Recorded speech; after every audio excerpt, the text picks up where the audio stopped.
Hello friends, how are you all? We are the Fact Finders and today we are going to learn about the Gupta Empire. Sources. Literally sources. Abhishakantukulam by Megadatta by Kalidasa. A Chinese traveler Fahian's account are the main literary sources. Archaeological sources. The Iron Pillar at Mehroli, the Allahabad Pillar, the structure of the seated Buddha, the ruins of Nalanda dynasty, and the coins. And the Devgarh temple of Ajanta caves are the main archaeological sources. Kings of the Gupta dynasty. Chandragupta I. Chandragupta I was the first important ruler of the Gupta dynasty. He ascended the throne of Magad in 320 BCE. He married Kumar Devi, a princess of a powerful Lichavi tribe and of Vaishali, and got Patliputra as a part of his dowry. He ruled from Patliputra and laid the foundation of the Gupta Empire. By conquering a number of territories with the support of the Lichavis, he expanded his kingdom as far as Allahabad. He ruled for 15 years and took the title of Maharaja Dhiraj. Samudragupta. Samudragupta ascended the throne after his father Chandragupta's death. He was one of the greatest rulers in Indian history.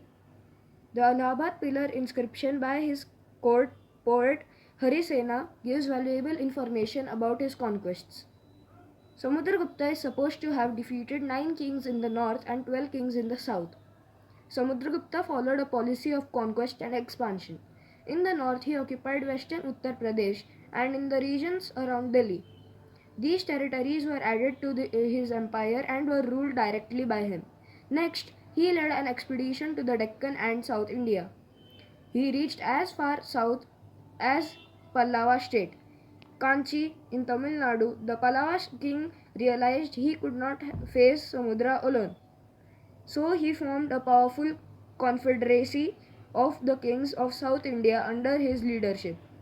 Samudragupta had to face this powerful alliance.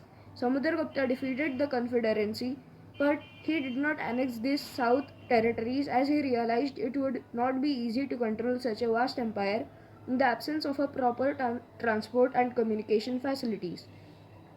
The rulers of the south accepted him as their overlord and paid him tribute. The frontier states of eastern and western India meekly submitted to Samudragupta without a fight as they feared his power and military excellence. These included the kingdoms of Assam, Nepal, the Ganga Delta in the east, and the tribal republics of Rajasthan in the west. They accepted him as their overlord and paid large sums of money as tribute. Samudragupta celebrated his victory by performing the Ashwamedh Yagna. He took the title of Maharaja.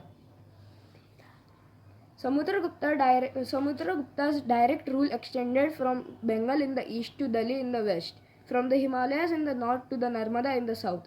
His indirect control over the vassal states covered a much larger area. Samudragupta was not only a military genius but a talented musician and a poet as well. He encouraged Sanskrit literature and patronized prominent scholars like Harisena.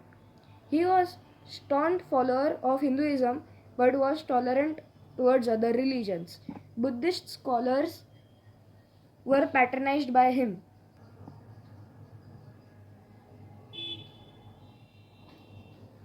Chandragupta II.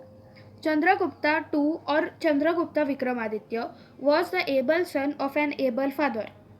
Like his father Samudragupta, he was a powerful ruler. The Gupta Empire reached the height of its power and glory during his rule. He strengthened his position by matrimonial alliances. He married the daughter of a powerful Naga ruler. He gave his daughter in marriage to the Vakataka ruler in the Deccan, from whom he got valuable help during his campaigns against the Shakyas. Chandragupta too extended the western boundaries of his empire to the Arabian Sea by defeating the Shakya ruler. This was a very important victory because it gave the Guptas the control over the three great seaports on the western coast. These were outlets to vast overseas trade. This led to economic growth and prosperity. He moved his capital to Ujjain. Chandragupta Vikramaditya was a great patron of art and literature. The Navratnas or nine gems, including the poet Kalidasa, the greatest Sanskrit poet and dramatist, are associated with his reign. He was a devout follower of Lord Vishnu. The Chinese scholar Fa Hien visited India at this time. His account is a rich source of information on the Indian way of life during the Gupta period. Later Guptas. Vikramaditya was succeeded by his son Kumaragupta, who maintained peace and prosperity. His successor Skandagupta defeated and drove out the barbaric hordes of the Huns who invaded India. Skandagupta's successors were weak, and they could not protect the empire from the repeated onslaughts of the Huns. By the beginning of 6th century CE, the Huns had destroyed the Gupta Empire and shattered the political unity of India. The downfall of the Gupta Empire in the middle of 6th century CE led to the establishment of numerous small kingdoms which were constantly at war with one another. The Huns continued their raids in northern India. In the beginning of 7th century CE, Harshvardhana, the king of Thanesar, succeeded in bringing all these kingdoms under his control, establishing political unity, peace, and prosperity in northern India. The trade of the Gupta Empire. Trade helped the Gupta Empire thrive. Salt, cloth, and iron were common goods traded in India. Gupta rulers benefited from their control of much of the trade. They owned silver and gold mines and large estates. Cities arose along trade routes. Pilgrims used the routes to travel to holy sites. Administration. The Gupta Empire was divided into provinces that were further divided into districts. Each district was divided into groups of villages.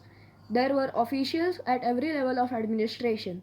The princess was a very appointed as governors of provinces. The village was independently looked after by the village headman. According to the Fa Hien's account, the people were secure, prosperous, and happy. Facts. Samudragupta ordered to make 7 different types of gold and silver coins. Ram Gupta was the successor of Samudragupta, but he was not as good as his father. So he was deposed his brother Chandragupta too. The empire covered over 21 kilometers and out of India subcontinent. Prosperity in the Gupta Empire initiated a period known as the Golden Age of India, marked by extensive inventions and discoveries in science, technology, engineering, art, dialectic, literature, logic, mathematics, astronomy, religion, and philosophy. Thank you for watching the video. Be sure to like and subscribe the channel. And sayonara.